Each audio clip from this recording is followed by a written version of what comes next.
All right, let's get right into it. You know, at the very heart of the Jewish faith, there's this one single prayer.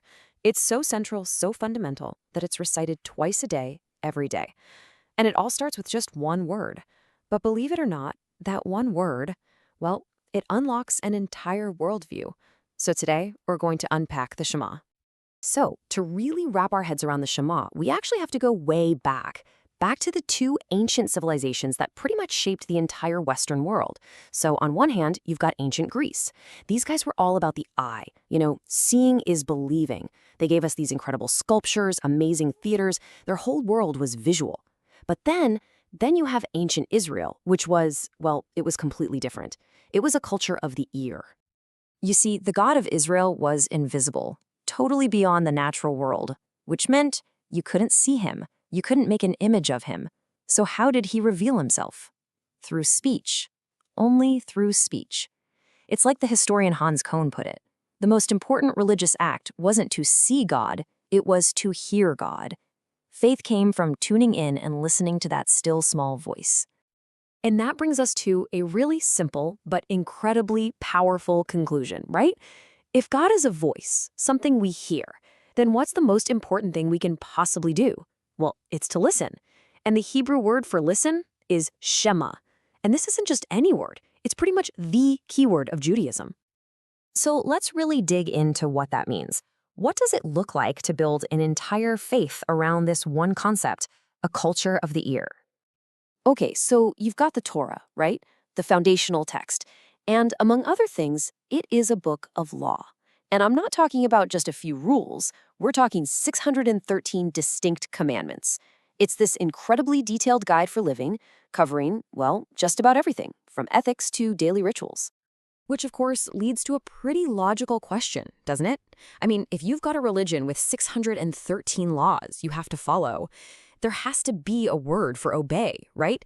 It seems like it would be the single most important verb in the entire language. But, and this is where it gets absolutely mind-blowing, biblical Hebrew has no word that means to obey. None. It just isn't there. Get this. When modern Hebrew needed a word for, military commands, they actually had to borrow one from Aramaic. That's how absent the concept was. So what in the world does that mean? What does this missing word tell us? And if they don't use obey, what word do they use instead? Well, instead of a word for obey, the Torah uses, you guessed it, Shema. And this word is everywhere. I mean, it shows up a staggering 92 times just in the book of Deuteronomy alone. So this isn't some random substitute. It's a very deliberate, very profound choice. But here's the thing. Shema doesn't just mean listen in a simple way. Not at all. It's this incredibly rich, complex word. It's almost untranslatable, really. It's less of a command and more of a whole process. So, let's break it down. You could say Shema has at least 5 different layers to it. It starts simple, the physical act of hearing, letting the sound waves hit your ears. But then it gets deeper. It means to really listen with focused attention, and then to understand what's being said, then to internalize it, to really take it to heart. And only then, after all that, does it mean to respond, to act on what you've heard. And this is it's such a brilliant insight into the whole worldview.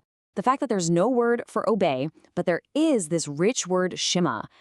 It tells you everything. It tells you that this faith doesn't value blind, unthinking, unquestioning obedience.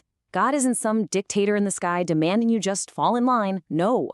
The idea is that God wants engagement. He wants understanding. He wants a commitment that actually comes from your heart. This whole idea of deep, active listening, it's so foundational, it literally becomes the bedrock of Jewish identity. And it's all captured in this one single powerful prayer that's just woven into the very fabric of daily life. Think about this. According to Jewish law, the Shema prayer has to be recited twice, every single day. It literally frames your day when you wake up and before you go to sleep. It's this constant call to listen, to understand, and to connect. It's a pillar of daily spiritual life, for sure. And the true power of this prayer as an anchor of identity, it really comes through in the absolute darkest of times. This quote here, it's from a child in the Warsaw Children's Hospital during the Holocaust. For him, reciting the Shema was this profound declaration of life, right in the face of death. It was the one thing he had left. And here's another incredible story just like it. After the war, when rescuers were searching for Jewish children who had been hidden away in monasteries, they would use the Shema as a kind of call sign. They'd walk in and recite the first line because that was often the only thing that could unlock a hidden identity, the only way to offer these kids a path back to who they were. I mean, what these stories show so powerfully is that the Shema is so much more than just a prayer. It's the ultimate symbol of Jewish courage, of commitment, of identity. It's the very last thing to be forgotten, like an afterimage burned into a person's memory.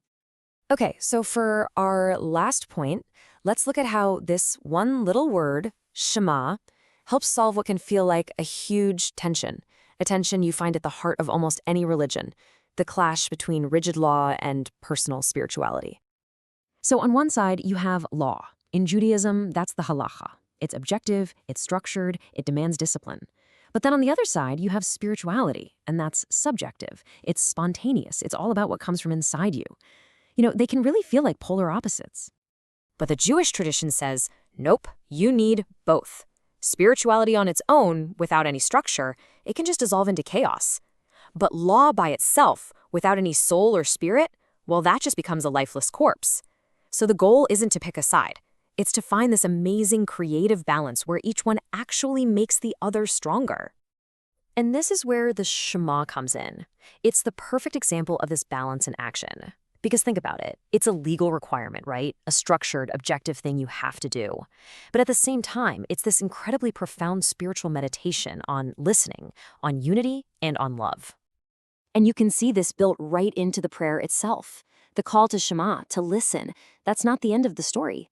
It immediately flows into the next part, and you shall love. And then right after that, and you shall teach them to your children. It's a chain reaction. Listening leads to love, and love leads to action. So when you boil it all down, the Shema is not some command you're meant to obey blindly. Not at all. It's a daily invitation. It's an invitation to pay attention, to really grapple with big ideas, to internalize what's true, and to commit your entire self, your heart, your actions, to living a life of purpose. And that really leaves us with one final big question to think about. In our world today, which is so visual, all about images and what we see, what changes? What changes for us personally, for our communities, for how we even understand the world, if we decide to build our foundation not on what we see, but on how deeply and how actively we are willing to